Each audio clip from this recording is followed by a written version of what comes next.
Hi, I am सुमन और आप देख रहे हो लाइफ ऑफ सुमन। अब वीडियो के थंबनेल एंड इंट्रो से तो आपको पता चल ही गया होगा कि आज मैं कहाँ जा रही हूँ। तो आज मैं जा रही हूँ जीवदानी मंदिर। जीवदानी जिनके नाम से ही पता चल रहा है, जीवनदायिनी माता। जीवदानी मंदिर जो है सो मुंबई के विरार में स्थित है। इस वीडियो में आप ये जानोगे कि यहाँ पे कैसे पहुंचे, टोटल खर्चा कितना होता है, बेस्ट टाइम क्या होता है यहाँ पे आने का, कौन से सीजन में आप आ सकते हो, एंड अभी यहाँ पे रोपवे भी चालू है तो रोपवे की प्राइस क्या है, एंड मोस्ट इम्पोर्टेंट इस मंदिर के पीछे की रहस्यमय कहानियां। तो चलिए शुरू करते हैं। यहाँ पे आने के लिए अगर आप वेस्टर्न लाइन में अगर आप वेस्टर्न लाइन में रहते हो तो आप जो है सो विरार ट्रेन पकड़ के आ जाओ। बट अगर आप सेंटर या हर्बल लाइन से आते हो तो आपको दादर से ट्रेन चेंज करनी है। दादर से विरार फास्ट ट्रेन है, क्योंकि स्लो बहुत टाइम लेगा। तो विरार फास्ट पकड़ो और डायरेक्ट विरार आ जाओ। विरार पहुंच के आपको ईस्ट में जाना है। ईस्ट से आपको जो है सो ऑटो मिलेगा जो 20 रुपीज पर पर्सन है, और वो आपको डायरेक्ट मंदिर के बाहर छोड़ेगा। सामने जो आपको ओम दिख रहा है, ये 1500 फीट ऊंची पहाड़ी पे स्थित मंदिर है जहाँ पे ये ओम बना हुआ है। हम लोग यहाँ पे पहुंच गए थे। उसके बाद हमने यहाँ से प्रसाद लिया, क्योंकि मेरी मम्मी का कहना है कि किसी भी मंदिर में जाते हैं तो खाली हाथ नहीं जाना चाहिए।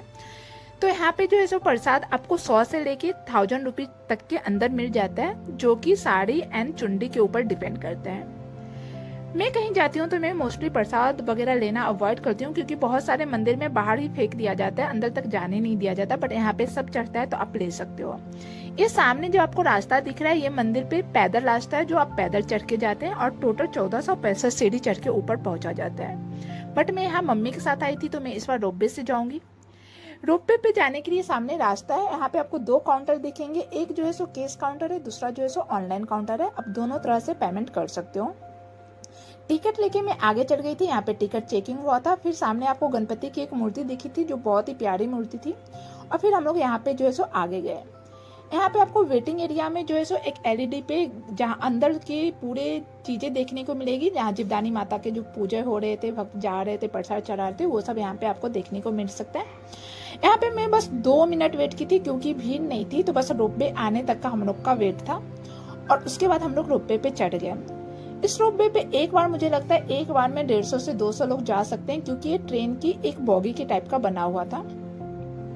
और अगर इस मंदिर के पीछे की कहानी की बात करूं तो ये मंदिर जो है सो 150 साल पुराना है और 1500 फीट ऊंची पहाड़ी पे बना है, जैसा कि मैंने पहले भी बताया है। माना जाता है कि पांडव ने अपने वनवास काल के दौरान यहाँ पे देवी माँ की स्थापना की थी और उनकी पूजा की थी। यहाँ पहुंचने के लिए, जैसा मैं पहले भी बता चुकी हूँ, कि 1465 सीढ़ी चढ़ के आया जाता है। मैं आज से कुछ 8 या 10 साल पहले आई थी तो मैं खुद सीढ़ी चढ़ के ऊपर पहुंची थी। और जब आप सीढ़ी चढ़ के ऊपर पहुंचते हो तो ऑफकोर्स बहुत टाइम भी लगता है।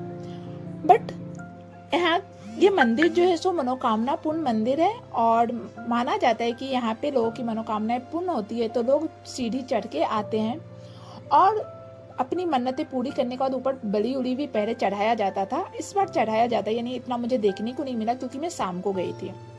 अगर बेस्ट टाइम की बात करूँ तो अगर 2 दिन जो है यहाँ पे काफी भीड़ रहती है, एक तो फ्राइडे, दूसरा संडे।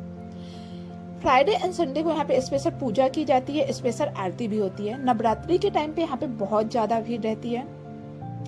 एंड मैं जो है सो यहाँ पे रामनवमी के दिन आई थी, और मैं इवनिंग में आई थी, कुछ 5 बजे के करीब, तो उतनी भीड़ हमें देखने को नहीं मिली थी। जब आप रोपवे से बाहर आओगे तो फिर आपको लिफ्ट से ऊपर लेके जाया जाएगा, और लिफ्ट डायरेक्ट आपको माता के सामने खुलेगी। यहाँ पे आप देख सकते हो यहाँ की, मतलब जब आप सामने पहुंचोगे मंदिर के बाहर का जो व्यू है, मतलब एक पूरा पॉजिटिव वाइब है यहाँ पे आपको देखने को मिलते हैं।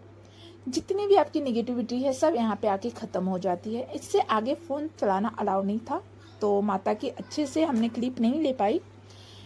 तो हम लोग ने वहाँ पे पूजा किया। उसके बाद ऊपर 2-3 सीढ़ी चढ़ के ऊपर गए, मतलब 2-3 सीढ़ी नहीं, 10-15 सीढ़ी चढ़ के ऊपर गए थे। ऊपर भी आपको छोटे छोटे मंदिर एंड छोटे छोटे भगवान की मूर्ति देखने को मिलती है। और यहाँ पे एक जो है सो गाय की भी मूर्ति बनी हुई है, जो जिसके पीछे की कहानी थी कि गाय जो है सो इस पहाड़ से छलांग लगाया था, जिनके बचाने के लिए माता प्रगट हुई थी, जिसके लिए उन्हें जीवदानी माता कहा जाता है। इसके पीछे की पूरी कहानी मुझे अच्छी तरह से नहीं पता। और जब आप यहाँ पे पहुंचोगे तो पीछे नीचे का आप नज़ारा देख सकते हो। ये जो है सो यहाँ से आपको पूरा विरार ऐसा लगता है ना कि इसके नीचे है, क्योंकि 1500 फीट ऊंची पहाड़ी है। और यहाँ से जो रास्ता जाता है, जब इसके ऊपर जाओगे तो आपको बहुत ही प्यारा व्यू देखने को मिलेगा, और ये व्यू आपको इवनिंग में ही मिलेगा, क्योंकि ये सनसेट का व्यू जो मैं आपको आगे दिखाऊंगी। दिख रहा है ना कितना ही प्यारा व्यू है ये। यहाँ पे पहुँच के हमने जो है सो बहुत सारे फ़ोटोज़ वीडियोज़ क्लिक किए थे, बहुत सारे शॉट्स बनाए थे। और मैं अपनी मम्मी, सिस्टर एंड आरव के साथ आई थी। आरव मेरे सिस्टर का बेटा, उसको तो यहाँ से जाने का मन ही नहीं था। वो बोल रहा था नहीं अभी नहीं जाना है, थोड़ा देर और रुकना है। और हम लोग यहाँ से पूरा बाहर, यहाँ पे ये भी है कि पहले जब ये मंदिर बना था तो इसके आगे पीछे मतलब नियर बाय जो है सो बहुत सारे कुंड थे जो कि अभी सूख गए और देखने को अभी तो बिल्कुल भी नहीं मिले थे। नीचे आपको स्टेडियम भी देखने को मिलेगा, इवन पूरा विरार इसके नीचे आपको देखने को मिलता है। फिर हम लोग यहाँ से नीचे आने के लिए वापस रोपवे ले लिया था और इस बार हम लोग भाग के आगे गए थे क्योंकि मुझे ये देखना कि ये रोपवे का स्ट्रक्चर कैसा है, ये रोपवे कैसे जाता है।